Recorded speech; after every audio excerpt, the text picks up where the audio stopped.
Ladies and gentlemen, welcome into The Bottom Line here on 95.5 FM. You're listening to The Bottom Line on WNGR LP 95.5, The Vibe in Tigerfield, WNGR LP, with Cole Bryson and Brad McGuffin. Going to be a good show, a lot of things lined up. And there were a lot of good games yesterday, as today is Monday, here in the, third week of January? Third week of January. A lot of good games yesterday. AFC Championship and also the NFC Championship. They didn't go in the favor of some of us, hoping that a certain team out of the local area would lose, but we can't really do anything about it. So first, let's recap the AFC Championship, Brad. The Patriots played the Broncos, and I'm pretty sure the Broncos were not the favorite, correct? Yeah, I think you are, but, I mean, it's that defense, and they every week they seem to step up. Well, if it wasn't for the defense yesterday, the the Denver Broncos wouldn't have been close. They wouldn't have been able to compete, and that's the reason they were able to compete yesterday is because of the defense. They sacked Tom Brady a lot. In fact, they hit Tom Brady 24 times yesterday. I saw that stat this morning. They hit Tom Brady 24 times. And anytime you can do that, I guess you're in, you're in good shape. And the thing about it was, I just didn't think that the Broncos would be able to score as much and keep up with New England. But like you said, Denver's defense was just so good. New England was struggling to score. New England almost made a comeback at the end, couldn't get the 2-point conversion. So Denver won. What was your overall first take? Were you surprised at all? I was surprised in how well Peyton played, especially early in the game. I mean, that first drive, he looked like 25-year-old Peyton Manning compared to 39-year-old Peyton Manning. I mean, he just looked more comfortable than he has all year. And so, I mean, in the second half, he struggled a lot more, but I think a lot of that was they were a lot more conservative in the second half. But, yeah, the way they came out early in that game and he took over and completely just took control of the game early. And the thing about it is, you mentioned Peyton, and he did play a good game. I watched the entire game we did watch the entire game. The thing about it is, he looked good. He looked calm and cool and collective and all you can say. The only thing I had a problem with yesterday with Peyton is he overthrew a lot of receivers a lot. Yeah, he did. And, we've seen that a lot this year, him overthrowing receivers. But I think that one of his best plays of the game was that 12-yard scramble on third down. That was unbelievable. Yeah, I mean, unbelievable. The Patriots just didn't see that coming, and nobody did. Yeah, and then on the other side of the ball, I mean, Denver, they made Tom Brady. He looked more confused yesterday than I've ever seen him play. In any game I've ever watched. So Von Miller, I mean, he's a beast. The Broncos are going to have to play that good against the Panthers. I mean, they're going to have to. Uh-huh. And you mentioned Von Miller, DeMarcus Ware, obviously a big part. And DeMarcus Ware yesterday, surprisingly enough, played in his first ever conference championship. As long as he's been in the league. And then Steven Jackson had his first ever playoff touchdown run, too. So, a lot of firsts yesterday, but that's just one of those great things about the playoffs. And, these guys have been in the league for so long, and they're finally, doing something for their team. So it's great to see. Well, I feel bad because all the years DeMarcus Ware was in Dallas, he was good, coming out of the gate in his early career, and then kind of toward the end, right when Dallas got rid of him, he kind of just started to drift off and just become another defensive end, another defensive tackle. But what makes DeMarcus Ware so good now in Denver is he has a lot of help. I mean, like you mentioned, Von Miller, man, that son of a gun he can get after it. And yesterday he really rattled Brady, and that was a big part of it. They're going to have, like you said, they're going to have to do just as good, if not better, if they want to beat the Panthers. We'll talk about that in a little bit, but I was impressed with Peyton, like you said. He came out and the very first drive. I was surprised that they could drive down the field and eat up clock. That's what they needed to do, and they did it. I was impressed with them. I just don't know. Do you think he was 100%? I mean, do you think he's 100% healthy right now? No, I don't think he'll ever be 100% again. I mean, I think he's healthier now than he has been all year. I agree. But I'd probably say 85 or 90% maybe. But well, I think let's do a little timelining, if you will, if that's a word. Back at the very beginning of the season, August, September, when the game, September is when the games start. If we were to have said that Peyton Manning would have been in the Super Bowl, we wouldn't have been that surprised. But mid-season on this show, we had a debate, and you said you would think he would never play a snap in the NFL again, and I disagreed, but I wouldn't have been surprised if he didn't. If I told you then that Peyton would be in the Super Bowl, would you have been surprised? Yeah, definitely.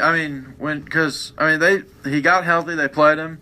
It was rough at first, that first game back, but he's Peyton. He's Peyton. So the game is just always going to be there. It's just how healthy was he really? And when Brock Osweiler got hurt, they really didn't have a choice, so they had to play Peyton, and Peyton, proved people wrong.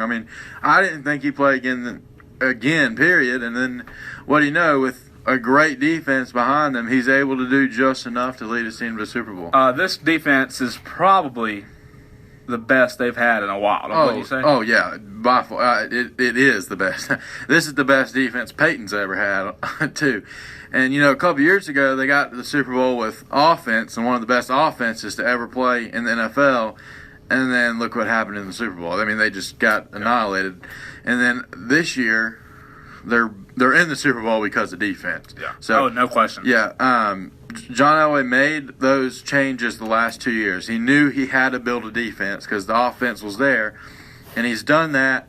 And, this defense could go down, maybe one of the top 10, 15 defenses of all time. The way they have been this dominant. If they win the Super Bowl, I think no question about it. Because they've been dominant all year. If they can stop Cam Newton and stop the Carolina Panthers, I will totally say that they're one of the top 10.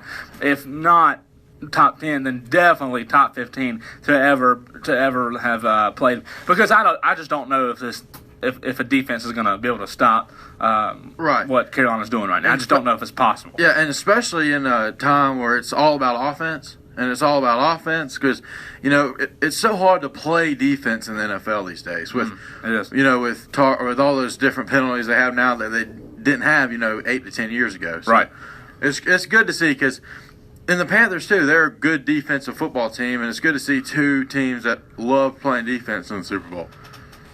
Would you say watching Tom Brady yesterday, did he look not to mention, obviously we mentioned him getting rattled because of the sacks and the hits, but did he look like in your opinion, did he look like he played a good game? Oh, no, I just didn't think he was prepared for what Denver was bringing. I think they threw some things at him that he didn't see that first time they played, and, well, it's a whole different quarterback, too. Yeah, exactly. So, I think they just came up with some new wrinkles against Tom Brady, and I think he got caught by surprise. I agree. All right, let's recap the NFC Championship. If you'll notice on our lineup flow sheet for the show, I put a lot less time for this topic because there's not a lot to talk about. There's just not a lot to talk about. If you saw the score, 40-something to 15, it's just, what do we say? The Cardinals, they came in, they thought they had a game plan. A lot of people picked Arizona. Carson Palmer, obviously a Heisman Trophy winner, just like Cam. But you know what? I had a feeling it might turn out that way. I was hoping it wouldn't. But just like we saw last week in the first half against Seattle, Carolina came out and annihilated Arizona. Yeah, and when you throw 4 interceptions, that doesn't help your calls much. Was it 4? Yeah, he threw 4. So, give the Panthers credit. That defense they're good. And even if you don't turn the ball over 4 times, you still have to stop an offense led by one of the best quarterbacks in the league. Cam is one of the best in the league. And they've been out without Kelvin all year, and then they're still continuing to put 49 points on the board against one of the best teams in football. The one thing I noticed from watching very little of that game, and then I watched a lot of highlights today, Carson Palmer, this is total opposite of Peyton, which is I'll talk about a little bit later, which may give Peyton a little bit of a chance to beat these guys. Carson Palmer throws that ball anywhere on the field. Yeah. He's just so reckless. I mean, he was throwing it to the left hash marks, to the right hash marks, down the field. He was just, it looked like a sprinkler system. It was just everywhere. Yeah. And I mean, when you're throwing that ball, the ball that crazy and that wild, I mean, they're going to pick it off. And you have to give the Carolina defense credit for picking it off. But that pick six to Luke Kuechly, he threw it right to him. Yeah, just like Russell Wilson last week. He threw it right to him as well. So, yeah, he did.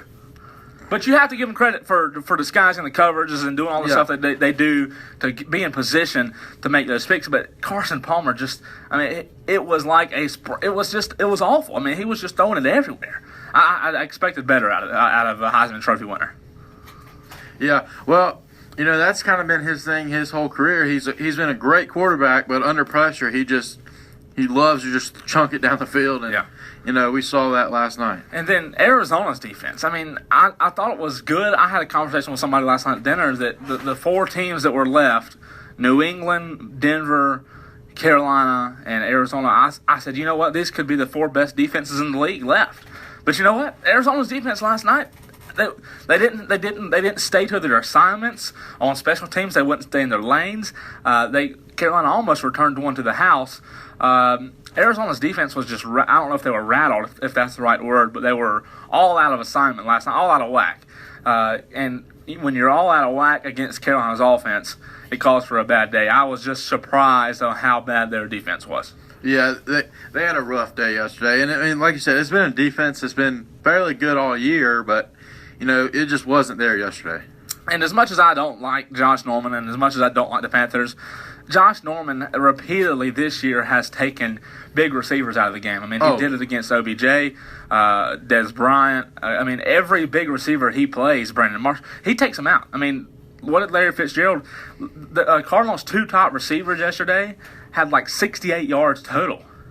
Yeah. So the Panthers secondary, they're doing their job. And a lot of people told me last night that the Panthers had the easiest road to the Super Bowl, and they may have, but they're killing teams. Yeah, even if they played in the AFC, I think they'd still be winning. Yeah, I mean, when you have a defense that good, you're going to win games. And the thing about it is that surprises me is how they really turned it around in 1 year. As bad as they were last year, and then all of a sudden this year to come out and just annihilate everybody you play, I just don't understand it. I mean, it's a 1 year thing. Mike Shula is their offensive coordinator, correct? Yeah, he is. He's done a fantastic job. I know he's been with Cam Newton now for 5 years.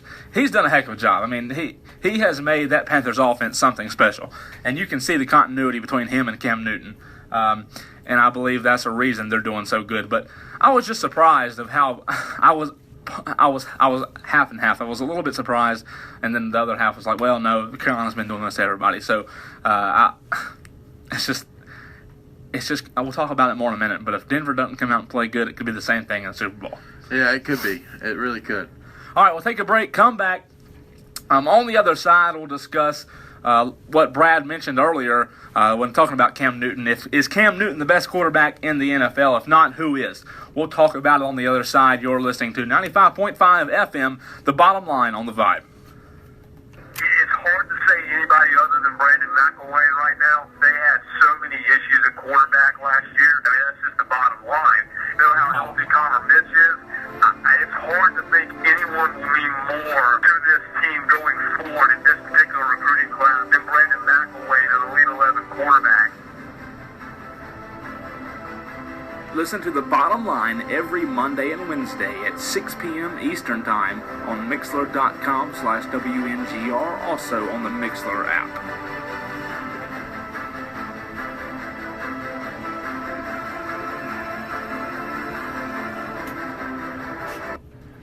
You're listening to The Bottom Line on 95.5 FM in Tigerville, also on the Mixlr app or on Mixlr.com/WNGR. This is The Bottom Line with Cole Bryson and Brad McGuffin.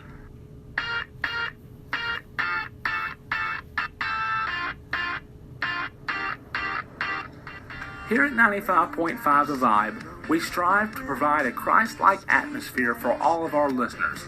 Whether it's a sports talk show, a morning show, or a Friday morning jam session, We want all of our listeners to know that we represent Jesus Christ in all that we do.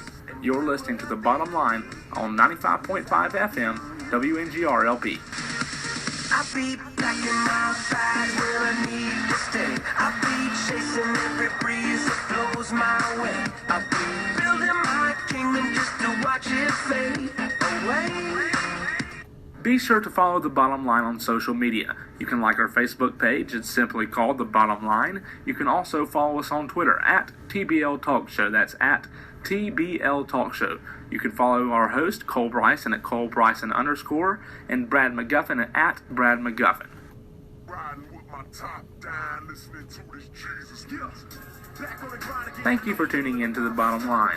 We'd love for you to call in and give your thoughts on past events or upcoming sporting events at 864-895-4647. You can also tweet us at TBL Talk Show. That's at TBL Talk Show. Thanks for listening to The Bottom Line on WNGR LP 95.5 FM.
Welcome back in at 95.5 FM in Tigerville. You're listening to The Bottom Line here on The Vibe, 95.5 FM WNGR LP.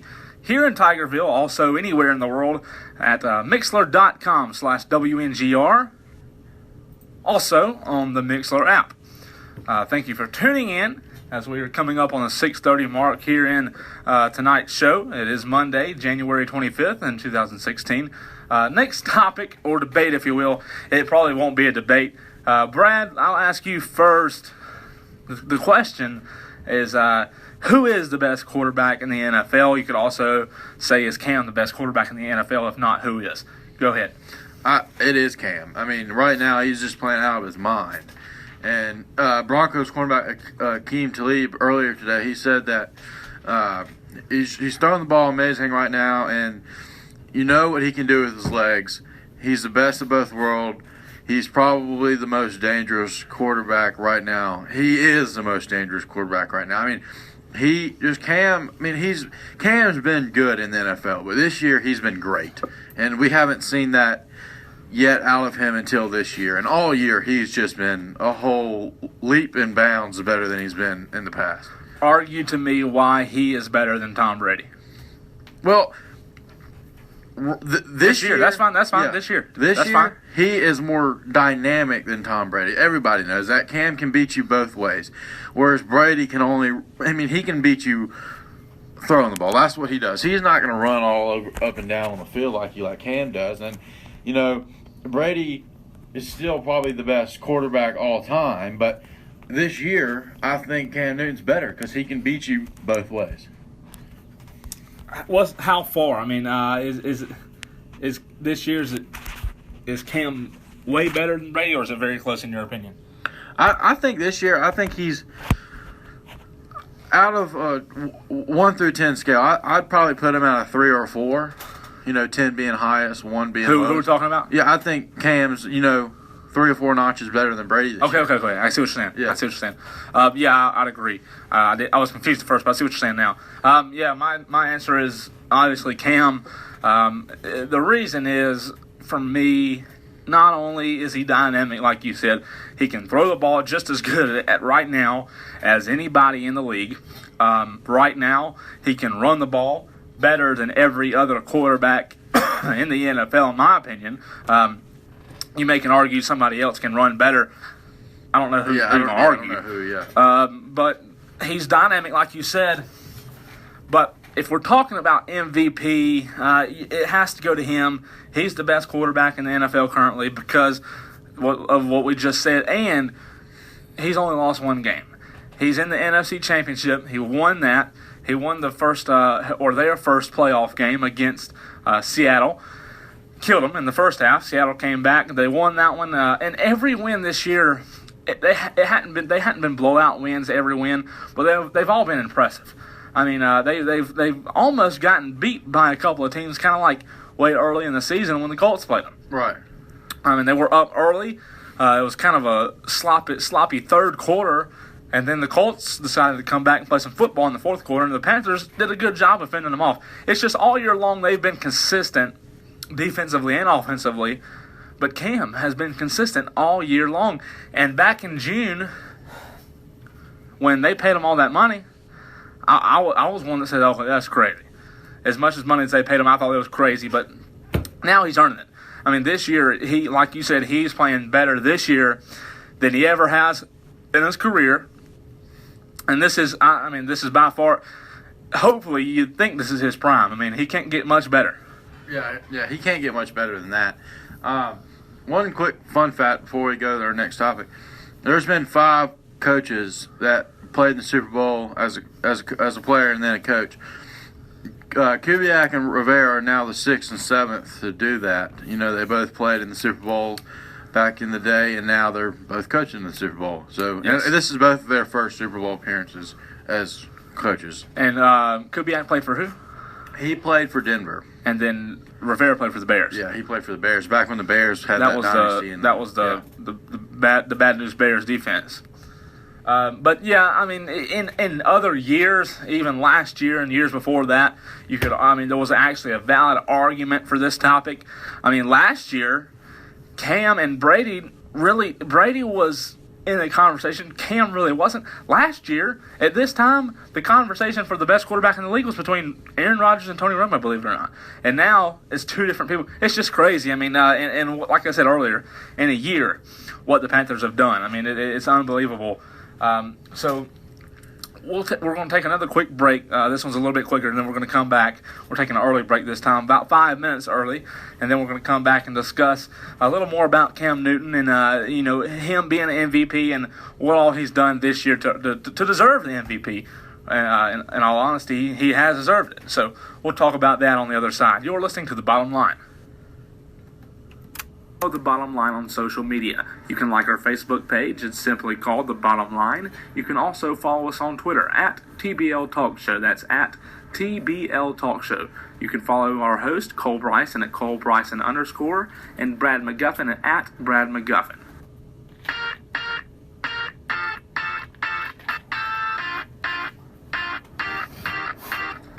Here at 95.5 The Vibe, we strive to provide a Christ-like atmosphere for all of our listeners.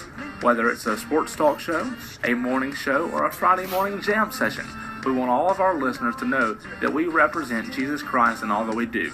You're listening to The Bottom Line on 95.5 FM, WNGR LP. I'll be back in my bag where I need to stay. I'll be chasing every breeze that blows my way. I'll be building my kingdom just to watch it fade away. Riding with my top down, listening to this Jesus music. Thank you for tuning in to The Bottom Line. We'd love for you to call in and give your thoughts on past events or upcoming sporting events at 864-895-4647. You can also tweet us at TBL Talk Show. That's at TBL Talk Show. Thanks for listening to The Bottom Line on WNGR LP 95.5 FM.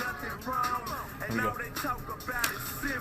Welcome back into the bottom line on 95.5 FM in Tigerville, WNGRLP. Also, you can find us anywhere in the world at Mixlr.com/WNGR, also on the Mixlr app. So we've been talking about Cam Newton, obviously being the best quarterback in the league. That was our topic right before we took a break. And real quick, Brad, we're going to talk about MVP this little segment and talk about Cam Newton. In the past years in the NFL, quarterback predominantly wins MVP.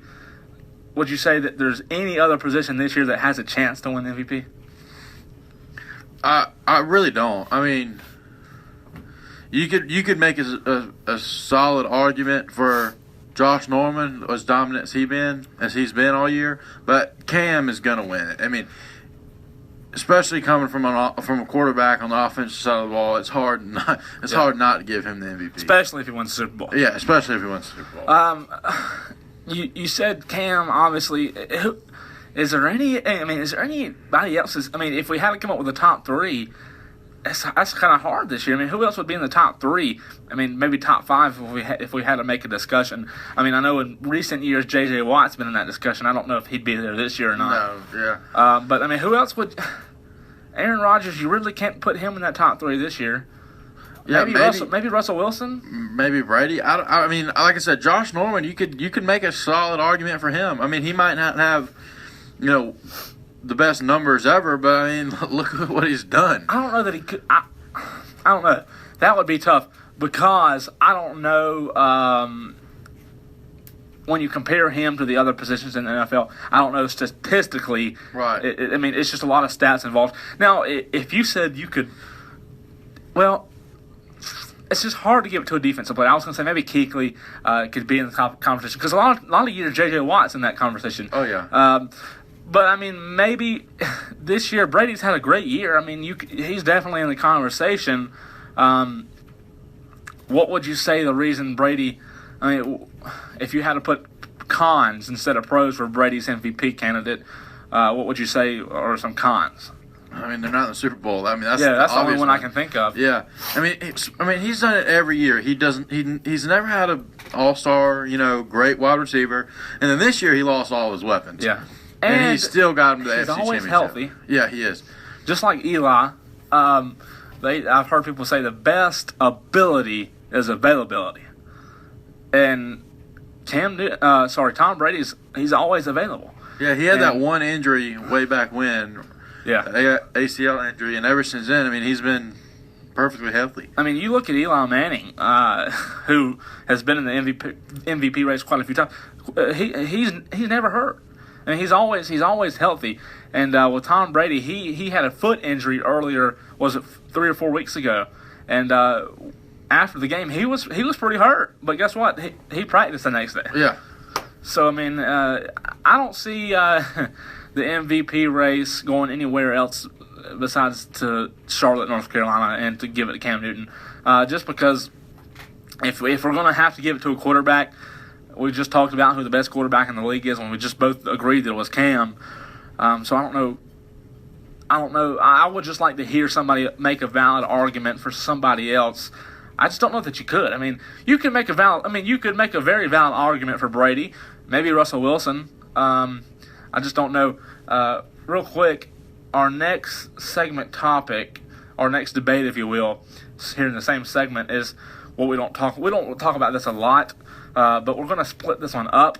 I didn't include this one on the flow sheet. We're going to first talk about Coach of the Year, like the flow sheet says, and then we're going to kind of stop it around 6:33, and then I'm going to give you one more little debate. This one will be a little bit more fun. But this topic isn't talked about a lot. I mean, for NFL coaches, they obviously carry a big role. Who would you say the Coach of the Year is this year, Brad? It's got to be either Rivera or Kubiak, honestly. I mean, I think it'll be Rivera just because they, last year, they were 7-8 going to the playoffs, and they barely got in, and then this year they've had that great year, and then Kubiak coming in, first year in Denver, and he takes the team to the Super Bowl. I think I would give it to Kubiak. Yeah, I mean, it's because that defense was good last year, but this year they're just great. They were good last year. Yeah, you're right. And I mean, honestly, I wouldn't have a problem with either one of those guys winning it. Is there anybody else that you give it to? No, I think it goes down to one of those two guys. You think? Yeah, I'm just trying. I mean, now I'll tell you, in past years, even last year, when my argument, obviously we didn't have the show last year, so I didn't say this on the show. But my argument last year was when Pete Carroll took the Seahawks back to the Super Bowl, and I told people that, in my opinion, he should be the clear favorite for Coach of the Year because it's so hard to take a team back to back, and he did that. But obviously, we don't have a repeating this year. I got one. What about Andy Reid? They started 0-5, yeah. and then oh yeah, he could very well be in the conversation. I kind of forget about him. You know what? Andy Reid, Ron Rivera, and Gary Kubiak. Those are the three, in my opinion, top three. I don't know who else you could put, but those are a solid top three. I mean, I would be surprised if Reid won, but I wouldn't have a problem with it because he's deserved it. Because they started 0-5. 0-5, and then didn't lose until they were eliminated from the playoffs. That's crazy. With the Panthers, the way they're playing, they'll probably give it to Ron Rivera. I mean, now they'll have an MVP, a head coach of the year, Super Bowl ring. It just, oh, gosh. But with them beating the Cardinals the way they did, just like they beat them last year in the playoffs, I think Rivera will get it.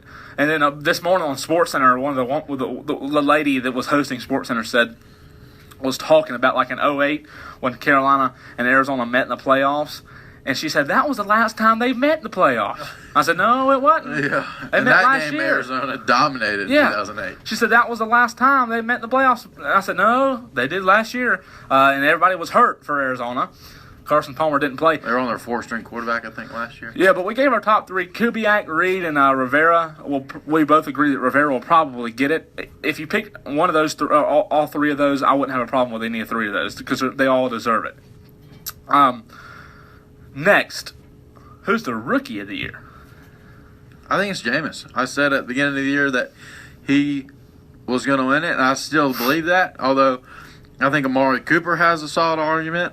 You know, if Gurley would have played a full year, if he would have played a full year. Mid-season, he had just as good a resume as Jameis. But, you know, Cooper and Jameis played all year, and I think Jameis is going to take the award. But, you know, Gurley, I mean, he's just as deserving. I mean, he brought a whole new dynamic to that Rams offense. And, I mean, he had a great rookie year. And I think he's going to be a stud these next few years. But in the end, I think Jameis deserves the Rookie of the Year because, you know, last year Tampa Bay they just weren't there. And then this year they had some sparkle on offense. They had a poor defense. But I think Tampa Bay is going in the right direction. Yeah, I do too. And they've got the quarterback of the future. Honestly, I think he's the next Cam Newton. I think he's going to get better in the next few years. And then, you know, year 4 or 5, he could be, he could have that breakout year. Absolutely. Would you put Marcus Mariota even in the conversation? No, but that's not his fault. I mean, he didn't have an offensive line. He didn't have very many weapons. I think Mariota's going to be a good quarterback in the NFL. He needs help. Yeah, he needs a lot of help. I'm trying to think of anybody else. Now, the guy that we were talking about earlier from Oakland, he's not a rookie. He's a second-year rookie, right? Who? Is it from Oakland, the defensive player that plays two positions? Oh, yeah. He's not a rookie. Okay. Did he win it last year? It's not Khalil Mack? No, that's not. Khalil Mack plays linebacker. You're thinking of the guy you're thinking of played at UCLA. But he does play for Oakland, right? Yeah, I think so. And his last name is Mack. I can't think of his first name though. Okay, but he's not a rookie. No, he's not. So we both say Jameis. Conversation: Jameis top three. Obviously Jameis, and then Gurley. And then Amari Cooper for sure. I mean, I think Amari would probably be second, and Jameis would probably be first, and Todd would probably be third. I mean, Amari Cooper had a great year, and at times he really impressed people. I mean, he's not going to be as flashy as Sammy Watkins and Nuke Hopkins, but he'll be a long-time NFL receiver that's reliable for a very long time. Yeah, I mean, he's not. I mean, he can do everything on offense. He can run a screen, or he can run. He can do anything. Yeah. But I think he's going to be a stud. He's going to be great for a long time, like you just said. And look at Oakland. in the next 3 to 4 years, that's going to be a tough team to beat. They're just continue to, get good young talent, and they're developing them. So that's the team to watch for in the next couple of years, especially when you have a guy like Cooper. We have debated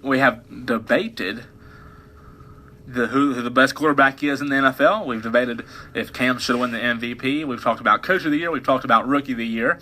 And so now, not this week because we'll have the Pro Bowl this week, which is I don't even pay attention to because it's so boring. I mean, it's just pointless to me. But the next week, 2 Sundays from yesterday, is the Super Bowl. The Broncos and the Patriots. Broncos and the Panthers. Manning versus Newton. If I had told you September 3rd, the Friday before the season started, if it was going to be the Broncos representing the AFC, would you have been surprised? No, I mean... I wouldn't have that much. Yeah. If I told you the Panthers were going to be representing the NFC, would you have been surprised? Yeah.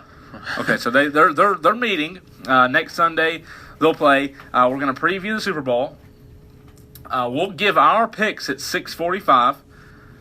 I'm going to tell you who I think is going to win. I'll have a score for you Wednesday. Brad will give his score Wednesday as well. I need to sleep on it. I'm going to tell you who wins tonight. That's going to be I already know who I think is going to win.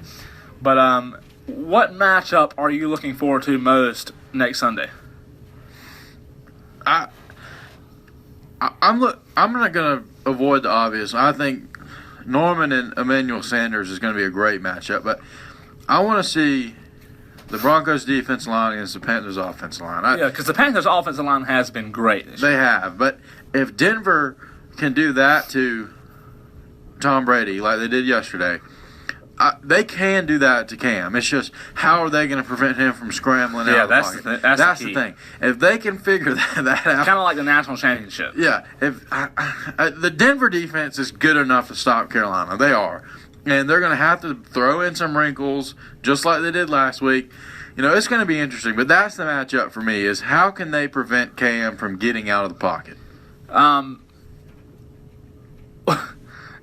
Denver's defense, like you said, is obviously good enough to rattle Cam. But will they be able to hit Cam Newton 24 times?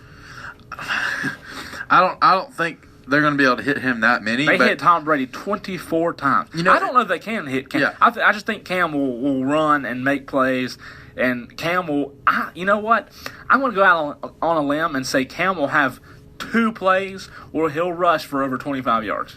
If they can hit him, 13 or 14 times, I think that'll be huge. Yeah, it will. So need to hit him hard too. Yeah, that's the number for me. 13 or 14. If they can get that many hits on Cam, then they're going to have a chance late in the game. We're giving our picks in 5 minutes. Just 5 more minutes just to make sure I'm picking the right team. I'm pretty sure I am. Hopefully, I was right on both of the games yesterday, and I've been right. The playoffs, they've been pretty normal. I mean, no upsets. So I've been right so far, so good. When we talk about Peyton Manning, I mentioned it earlier how Carson Palmer threw the ball so crazy. He was just so he was all over the field. I mean, he was very sporadic, if you will, on Carolina's defense. And if you watch the game, if you watch Carson Palmer's highlights, he threw the ball in every single direction. Like I said earlier, left hash mark, right hash mark, 50 yards downfield, 5. It was just all over.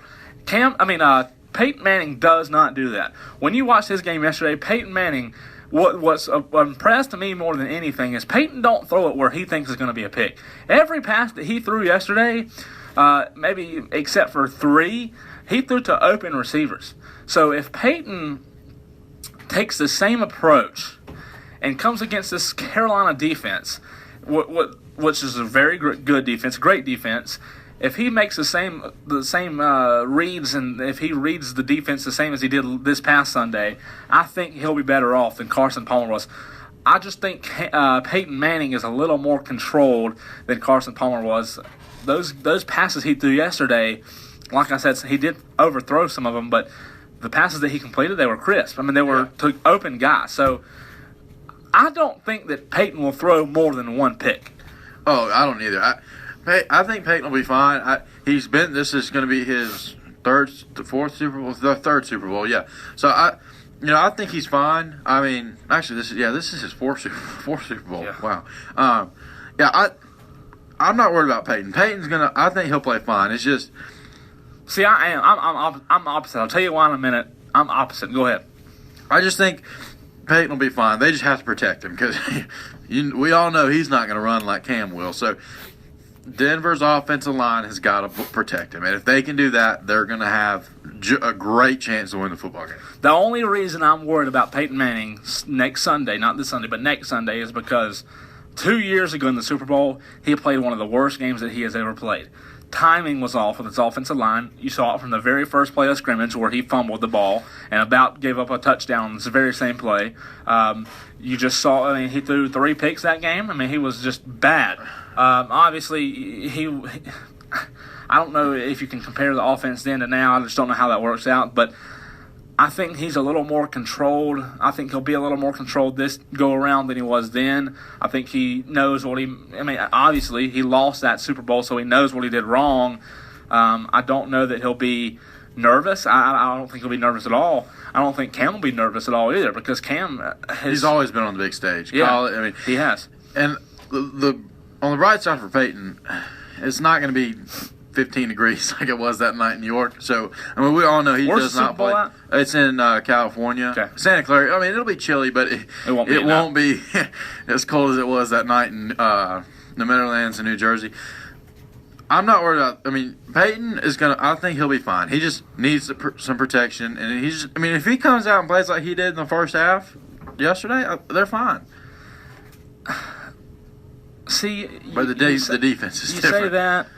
I just don't know if Peyton Manning is the smartest quarterback in the NFL. There's no question. Hopefully we'll see that in the Super Bowl. Hopefully we'll see him exploit the Carolina defense and make it a game. But I'm going to go ahead and tell you, if Peyton isn't protected well and Peyton's scrambling, it's going to be a long night. Yeah, because he's not going to be scrambling. No, he's going to be scrambling and falling. You know what? There's part of me that wants to say that Peyton can win this game, and there's part of me that says, well, Denver's defense is good enough. Another matchup that I'm looking forward to seeing is Denver's secondary versus Carolina's receivers, because when you watch those highlights yesterday, Carolina doesn't really have a true down-the-field deep threat wide receiver, but for some reason their receivers are open downfield. Like yesterday, I think 3 times Cam Newton threw a pass over 40 yards. So I don't think they have true deep threat receivers. I think that the defenses they've been playing have just been exploited. You can't say that Ted Ginn Jr. and all those receivers they have are good deep threats. I just don't know if the Panthers if the Broncos secondary can limit them, then it may be one of the games where Cam has to throw a lot of underneath passes and Cam has to scramble a lot. I just don't know. Do you think that Cam will throw a lot of down? What do you think? If he's throwing the ball down the field, it's because he's getting great protection up front. Yeah. And if he's getting great protection, that's going to be bad news for Denver. But, I think they'll take shots. They've done it, all year. They've done it in the playoffs. Philly Brown's another deep threat that he likes to use. So, I think they'll take a couple of their shots downfield, but, I think it's going to go back to, their bread and butter also. They're going to run the ball up the middle as much as they can. Like you said, their bread and butter. They run the ball with Stewart. They run it with Tolbert. They run it with Cam. And they're so good at it that I'm picking the Carolina Panthers to win the Super Bowl. How about you? Well, I haven't honestly fully made up my mind. You got to. I believe the Panthers are going to win the game. I don't think it's going to be a blowout at all. I think it'll be... You don't have to give me a score. You can give me a score Wednesday because I'm giving you a score Wednesday. But tonight, I want you to tell me this team's going to win it. I think the Panthers are going to win the Super Bowl. It hurts me. It hurts me just as much as it hurts you. I hate the Panthers. I know. I hate them. I hate to say it, but... I can't stand them. The Carolina Panthers and Cam Newton will be holding a Super Bowl trophy in two Sundays away. I told you, God, you sound so happy about that. Oh, man, it's going to be hard to win. I told you earlier today that the only way that Denver's going to win is if Carolina comes out and just has a very bad game, kind of like they did it against Atlanta, kind of like they did in the second half against Seattle, kind of like they did in the second half against Indianapolis, kind of like they did in the second half against New York. If Denver can here's the thing. I just don't think Denver can put together a whole entire great game, and I think Carolina can. Yeah, I think if Carolina scores 28 points, they win the game. Denver's got to keep it as low scoring as possible, because if that's the case, then that means their defense you know what? is. Denver's got to keep it low scoring, but Denver has got to figure out a way to score. I'm going to tell you what, yesterday, I tweeted it out. Yesterday, Denver in the first, it could have been a blowout. Denver in the first quarter could have been leading New England 21-0. Denver scored first after they made New England punt, so it was 7-0. And then Denver's second drive, they punted. If they scored there, it would have been 14-0. Third drive was a turnover, could have been 21. Denver could have been up 21-0 at the end of the first quarter yesterday over the New England defending Super Bowl Patriots.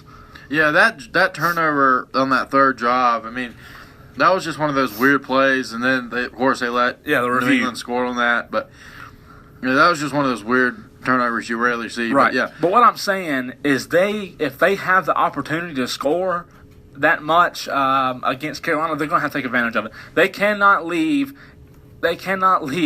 possessions on the field. If Denver has to punt 5 times, they're not going to win the ball game. But if they do have to punt, they have one of the best punters in the league, I think, in Colquitt. They do, but I don't care how long. I don't care if Cam Newton has to take the offense 300 yards. I don't care if he has to take them 30 yards. He can do it. That's the thing.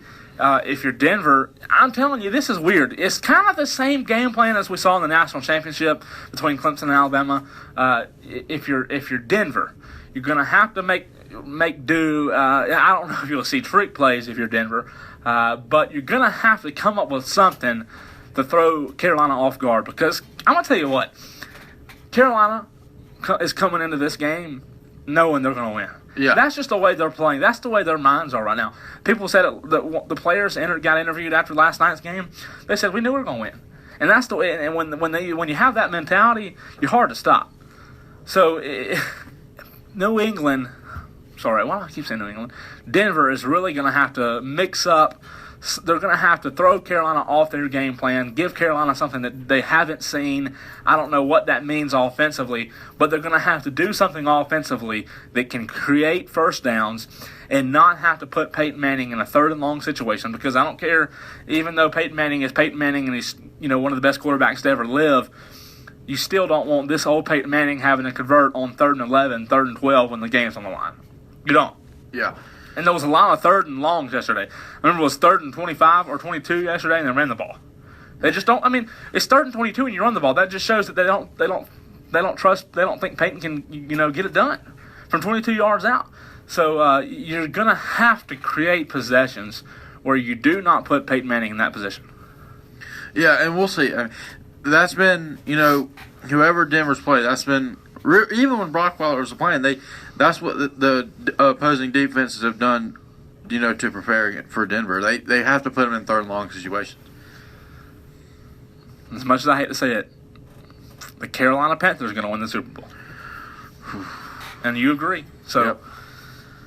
We'll see. Those are our picks. I'll give you my score Wednesday. I need to sleep on it. And you know what? The thing about it was I have a gut feeling it's going to be a 10-point game or something like that, because everybody picked the Patriots to beat the Broncos. And deep down, you know what? I said, no, I think the Broncos are going to win. So I don't know. I'm not going out that on a far of a limb to say they're going to win against Carolina, because I just told you that I think Carolina will win. But I will tell you that it's going to be closer than people think. I think it'll be if Denver comes out and plays a good game. I will go on the record and say if Denver doesn't play a good game, it could be a 20-point ball game, 21-point ball game, and I wouldn't be a bit surprised. But if Denver's defense plays well and Peyton plays well, I see it being a 10-point game or something like that. But speaking of Peyton, Brad, our last topic before we close with a little bit of basketball is Peyton Manning's last game next Sunday. Yes. Win or lose, I believe it's his last game. Do you believe it, or do you really, really think this is the last game? I really believe this is his last game.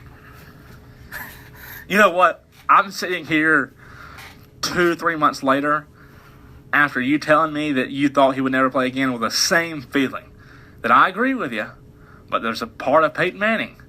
He's just as competitive as anybody. And you know what? I agree. I think this is his last game. But if he loses the Super Bowl, Brad, to the Carolina Panthers, I don't think it will be his last game. Now, if he wins and he doesn't retire, he's stupid. Because John Elway did it best. He rode out on the sunset at the end of his prime, and he didn't pull a Tiger Woods, he didn't pull a Kobe Bryant. He rode out at the end of the sunset. And if Peyton somehow pulls this thing off and wins, he better retire. I mean, there's just no question about it. I don't see why he'd come back. It'd be great for him to retire, being one of the best to ever live, ever play the game. It'd be great for him to retire after holding up a championship trophy after beating the Panthers. But as far as it will be his last game in the NFL, I will say I think that it will be his last game. You said you think it will too.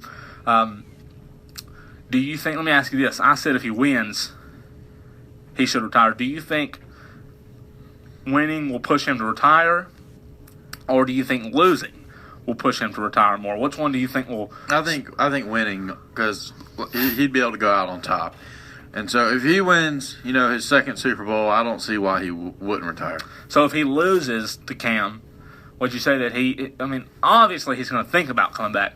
You would say that losing is going to kind of drive him put a little more drive to come back? I think if he loses, he'll still retire. Just because you can see him, he's just not healthy, and he's 39 years old. Yeah. So, but then again, Brady's 38, and he's playing like he's. Is Brady 38? He's 38. Brady don't look 38. And he's playing like he's 30. Peyton looks like Steve Spurrier. Yeah. Brady doesn't. Brady looks young. Brady looks still healthy. Brady still looks healthy, and as far as his look, he still looks like he's a young guy. Yeah, and he plays like it too. Yeah, absolutely. I just don't think Manning will be back after this. Well, I'll tell you what. I do despise the Panthers, but you know what? I've always liked Peyton Manning, and it would be unbelievable. That would be the best feeling. It would be the best in the world. Even though I'm not a Panthers or a Broncos fan, it would be unbelievable for him to beat Carolina.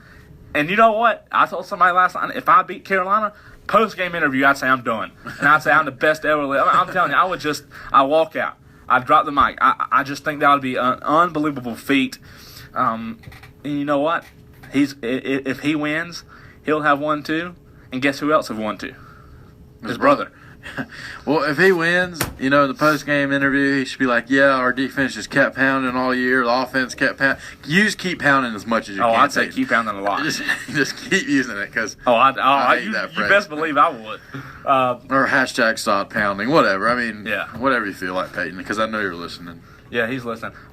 Real quick, there's some basketball games tonight that we can give our predictions on real quick. Do you have those up yet? Yeah, Duke and Miami, and then Kansas and Iowa State are the only two top 25 games tonight. All four teams are ranked. All right, tell me those again. Duke and Miami. Duke travels to Miami. Ooh, that's going to be a good one. What channel is that on?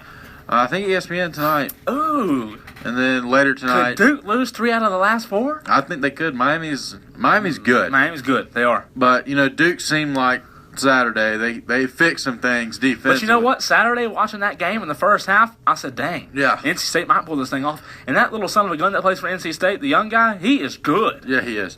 And then the other game, Kansas goes to Iowa State. If Iowa State wins again, they just beat Oklahoma. Unbelievable. They just beat number 1 Oklahoma the other night. If they could bounce back and beat Kansas again, I was watching. That'd be big. I was watching Iowa State today and watching. They were doing a little piece on them on SportsCenter. They're playing. Talent-wise, they may not match up well against Kansas. I think they match up fine talent-wise. It's just. It's hard to go against Bill Self, and I know Iowa State is a very tough place to play. It's at Iowa State. I think it's a tough place to play, but I think Kansas finds a way to get it done. Yeah, like you said, it's hard to just bet against Bill Self, and Kansas They have won the Big 12, which is a great basketball conference. They have won the conference championship, regular season, 12 years in a row. Well, you know what? Somebody asked me the other day, they said, who do you think the best team in basketball is? And I wanted to say North Carolina. I wanted to say Oklahoma, but if it's not Oklahoma, I think it's Kansas. I think Kansas is – I think they're great. I still think Oklahoma is the better team. Yeah. They're going to play again soon. I can't wait. I know. We watched that last game. 3 overtimes, 107, 106. Oh, Kansas won. Kansas won. Great. I think Oklahoma's the best team in the country right now, but, season's still young. And then tonight, in the NBA, the Spurs and the Warriors play. Who do you think wins that one? Warriors. Did you see where it was? Yeah, it's in Golden State. You're for sure it's in Golden State? Yeah. Then I'll take the Warriors, too. Tim Duncan's not playing. He has a bruised knee, I believe. Popovich has done this last several years. He just loves to sit him out in road games early, which I think, if he's really sore, sit him out. But, they need to win a game like this. Who? I think the Spurs do. I think they need to go to Golden State and win, just to get some, But, you're right, if they lost tonight, I still wouldn't think any less of the Spurs. Right, yeah. Because the Spurs, the Golden State is getting all the attention because of the record, but you got to remember, the Spurs have only lost 2 more games than the Warriors have. Yeah. And see, both they're killing teams. None of these teams are lost at home either. Like, both of them are still undefeated at home. This will be a big game for San Antonio. If Tim Duncan was playing, I say, they may have a chance. They still have a chance, though, in my opinion, like you said, because of Popovich. But the crazy thing about it is that I saw the other day a stat. Every night that Draymond Green has been on the floor, they've won. When he's not playing, they've lost. Yeah. He's the difference maker. Yeah, and that's what the great thing about the Spurs is they're fun to watch. They have a lot of depth, just like Golden State. But, last year when I watched Draymond Green in the regular season and I watched him in the playoffs and I watched him in the finals, I said, you know what, he's a good player. I just kept telling myself, I just don't think he's big time. But you know what? He is. He's big time. He has really evolved. I was about to say involved. He has really evolved into a great player. And like you said, the depth. The Warriors, their depth is what, it makes them so good. And the player that I'm most impressed with out of anybody on that Warriors team, obviously Curry's the best on the team. But Iguodala is just so good. He's like, professional sportscasters may say I'm wrong. He's a mini LeBron in my eyes. Yeah, he's good. He is so dominant. And tonight, it's going to be depth versus depth. It really is. Tonight the night Kerr's coming back? Or no, Kerr's been back for 2 games. That's right. Yeah, he came back this weekend. Okay. Or this will be his – I think this will be his second game back. Okay. If not second, third for sure. It's either a second or third game back. Real quick, we hadn't talked about it on the show. Kerr's back with the Spurs. With the Warriors. He's been out with some illness. But real quick, we have a minute left. Was firing David Blatt the right thing to do in Cleveland? I don't think it was. There's arguments for both sides of the story. I like David Blatt. I think he's a good coach. He might not be the best coach. He's a good coach. But, things happen. I've never understood firing a coach in the middle of the year. And Tyronn Lue, real quick, here's my take. Tyronn Lue coached his first game Sunday. David Blatt coached his first game last year with the Cavs in the NBA. They're both brand new to the NBA. David Blatt took him to the finals. Here's my thing. I have 2 quick points. David Blatt is not a better coach than Tyronn Lue, and Tyronn Lue's not a better coach than David Blatt because the coach on that team was LeBron James. And I'm going to call bullcrap on something too.